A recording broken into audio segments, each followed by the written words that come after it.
आज मैं Kundan Kumar पुनर्फी class 7th की जो गो ग्रामर की बुक है उसकी आज मैं वॉब्स चैप्टर की क्वेश्चन नंबर टी की चर्चा करूंगा, जो कि इस चैप्टर का ये अंतिम अर्थात लास्ट क्वेश्चन है। कहता क्या है कि read the following story and underline the verbs. कहता क्या है कि नीचे दिए गया स्टोरी है, उस स्टोरी को पढ़ें और वर्ब्स को अंडरलाइन करें। कहता क्या है कि the salt merchant and his donkey. कहता क्या है कि नमक का व्यापारी और उसका गधा। क्लियर। इस रूप से अभी आप देखेंगे कि इसका ये क्या रहा, तो इसका टाइटल रहा, क्योंकि आपको पता होना चाहिए कि स्टोरी राइटिंग में सबसे पहला इम्पोर्टेंस उसके टाइटल का ही होता है, क्योंकि टाइटल से ही पता चल जाता है कि कहानी कितनी इंटरेस्टिंग होगी। इसी के जस्ट बाद थोड़ा सा हल्का सा मैं पेज को आगे खिसकाता हूँ ताकि आपको ये समझ में आ जाए कि कैसे कैसे हम अंडरलाइन दी वर्ब्स को, कैसे वर्ब्स को अंडरलाइन करेंगे और कैसे उसकी मीनिंग को हम देखेंगे। चलिए, अब आपका क्वेश्चन में यहाँ देखूँ तो पता चलेगा आपको कि यहाँ दिया कि a salt merchant road his donkey to the sea shore to buy salt. His home lay across a stream into which his donkey, making a false step, fell by accident and rose up again with his load considerably lighter as the water melted the sack. The salt merchant retraced his steps and refilled his sack with a larger quantity of salt than before. कहता है क्या कि एक salt merchant, बोले तो नमक का व्यापारी, अपने गधे को लेकर किधर की ओर चला, तो समुद्र तट की ओर चला। क्या चीज़ खरीदने के लिए, तो नमक खरीदने के लिए। सीशोर मतलब होता है समुद्र तट, साल्ट मतलब नमक, मर्चेंट मतलब व्यापारी। His home lay across a stream into which his donkey, making a false step, fell by accident and rose up again with his load considerably lighter. कहता है कि उसका घर से वो क्रॉस करता हुआ किधर की ओर चला, स्ट्रीम की ओर चला। जैसे ही जो उसका डंकी, जैसे उसे पता चला तो वो धीरे धीरे क्या किया कि अपने स्टेप को थोड़ा सा फॉल्स बनाता हुआ fell by accident and rose up again with his load considerably lighter. अब क्या हुआ, जैसे जैसे धीरे धीरे अचानक वो बढ़ता गया और पुनः फिर अपने लोड से जैसे उसके ऊपर पड़ा, पुनः फिर लोड जैसे उसके ऊपर पड़ा तो उसे अधिकता से उसने ऐसा लगा कि शायद ये हल्का, लाइटर, बहुत अधिकता से भी हल्का होने लगा। कैसे, जैसे ही the water melted the sack. अब क्या हुआ कि जैसे ही पानी में जैसे ही वो नीचे बैठा और वो धीरे धीरे सैक में रखा हुआ जो नमक था वो धीरे धीरे पिघलने लगा। The salt merchant retraced his steps. पुनः फिर साल्ट मर्चेंट ने पुनः फिर अपने स्टेप्स को पुनः फिर दोबारा उसके ऊपर किया, उसके पता लगाते हुए कि आखिर बात क्या हुई। पुनः फिर वापस गया एंड रिफिल्ड हिज सैक। यहाँ रिट्रेस्ट मतलब होता है पता लगाना या वापस जाना। यहाँ मीनिंग को लगाएं कि वापस जाना का ही सेंस आप लगाएं। कहता है कि पुनः फिर साल्ट मर्चेंट पुनः फिर अपने स्टेप्स, जो पहले स्टेप जैसा कि आया था, पुनः फिर वापस गया और पुनः फिर अपने रिफिल्ड हिज सैक, रिफिल मतलब होता है भरना, पुनः फिर अपने नमक वाले बोरा को पुनः फिर भरा। किससे, with a larger quantity of salt then before, जिससे कि पहले जितना कि पहले उस बोरा में रखा था नमक, उसे ज़्यादा नमक उसमें भर दिया। When he came again to the stream, जब वह पुनः फिर कहाँ आया, तो उस स्ट्रीम में आया। The donkey fell down on purpose at the same spot and, फिर क्या हुआ कि गधा जो था पुनः फिर अपने पर्पस पर, जो जिसका पर्पस था कि चलो वह ठीक है, कम से कम भारी मुझे उठाना पड़े, इस रूप के लिए उसने फिर क्या किया कि पुनः वही सेम स्पॉट पे जहाँ पे पहली बार जहाँ जाके वो बैठा था, पुनः फिर जाके पुनः फिर वो गिर पड़ा। फेल डाउन मतलब नीचे गिरना। And regaining his feet with the weight of his load much diminished, brayed triumphantly as if he had obtained what he desired. उसके बाद फिर क्या किया कि फिर अपने फीट को, अपने पैर को पुनः फिर उसी में रिगेन करता हुआ, ताकि उसकी लोड क्या हो जाए, पहले की अपेक्षा कुछ ज़्यादा घट जाए। और क्या करने लगा, ट्रियम्फेंटली ब्रेड मतलब होता है रेंगना, जो रेंगना जिसको कहते, जो गधा जो बोलता है ढेंचू ढेंचू करता, उसी को ब्रेड कहते हैं, ब्रे।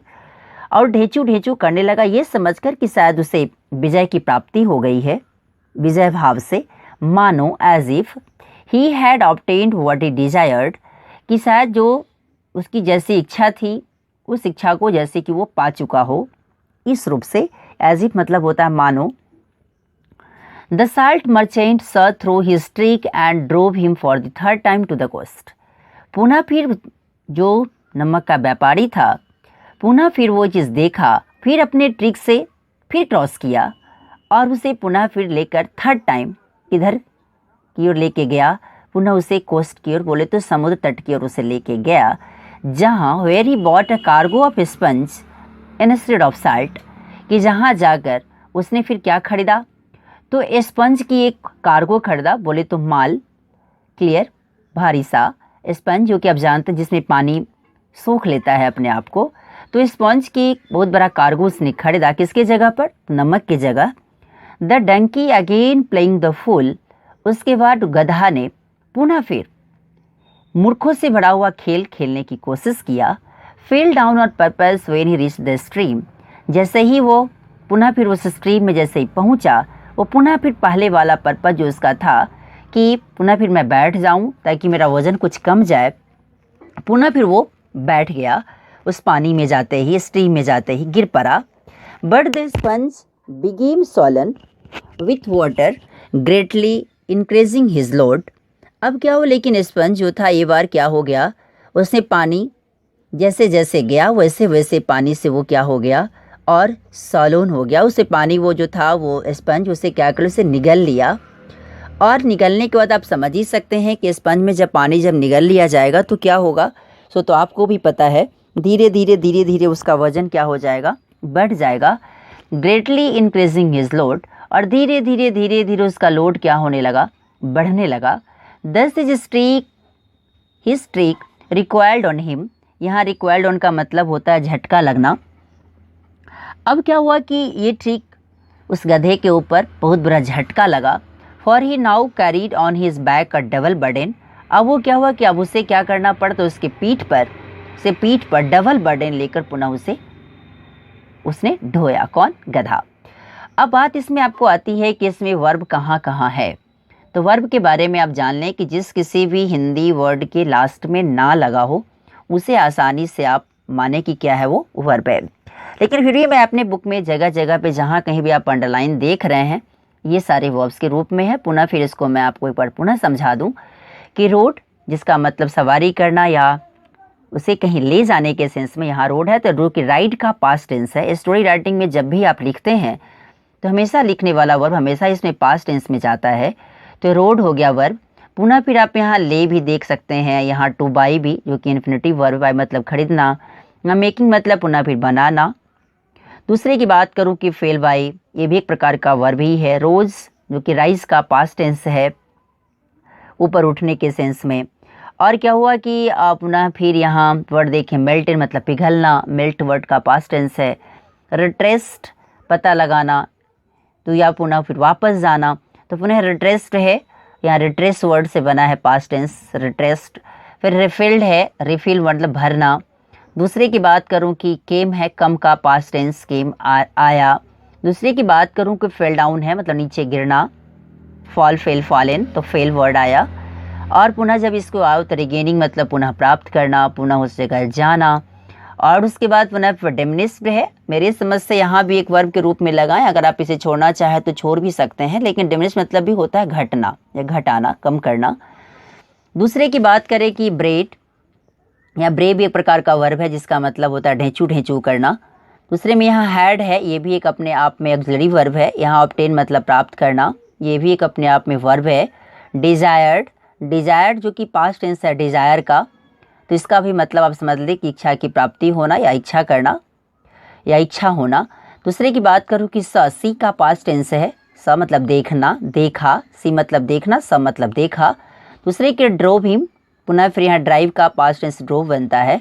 दूसरे की बात करूँ कि बाई, बाई का पास्ट टेंस बॉट, बॉट मतलब खरीदा, बाई मतलब खरीदना। पुनः फिर यहाँ प्लेइंग वर्ड आया, पुनः फिर यहाँ प्लेइंग वर्ड को देखें आप, ये भी एक वर्ब के रूप में ही है। फेल डाउन, पुनः फिर यहाँ नीचे बैठना या नीचे गिरना के सेंस में आप लगा सकते हैं, तो फॉल का पास्ट टेंस फेल बनता है। पुनः फिर यहाँ रिच की बात आई, रिच जिसका मतलब पहुँचना होता है, तो पुनः REACH, RICH नहीं है, ये रिच है, REACH। यहाँ भी एक अपने आप में वर्ब के रूप में इसका यूज़ किया गया है। दूसरे की बात करो बिकेम, बिकेम मतलब पुनः बिकम का क्या है, पास्ट टेंस है, तो यहाँ बिकेम मतलब हुआ। सॉलोन मतलब क्या होता है, सॉलो मतलब निगलना, और उसी को सॉलोन के रूप में जाऊँगा तो इसका मतलब हो जाएगा निगल लेना या समा लेना। दूसरे की बात करूँ कि इंक्रीजिंग मतलब फिर बढ़ता हुआ, और यहाँ रिक्वायर्ड ऑन हिम है, तो रिक्वायर्ड हिम ऑन एक प्रकार का फ्रेज है जिसका मतलब होता है झटका लगना। फिर यह कैरीड ऑन है, तो कैरी ऑन मतलब समझते ही हैं कि ढोना का सेंस लगाता है, कैरी वर्ड से बना है कैरीड। तो इस रूप से अभी आपने देखा कि इतने जगह इसमें आप वर्ब्स को आप देख रहे हैं, फिर भी मैं इसमें पेन से मैं इसको अंडरलाइन कर दिया हूँ जहाँ जहाँ आपको दिख रहा होगा। और इसी रूप से आज आप देखें कि क्लास 7th की जो गो ग्रामर की बुक है उसकी आज मैं वर्ब्स चैप्टर की क्वेश्चन नंबर टी, जो कि सबसे अंतिम क्वेश्चन है, उसको आपने अभी इस वीडियो में देखा। और ये वीडियो आपको कैसा लगा इसके बारे में लाइक, सब्सक्राइब एंड कमेंट करना न भूलें, उसे शेयर भी करें ताकि ज़्यादा से ज़्यादा बच्चा इसे देखकर कुछ सीख सके। Thanks a lot.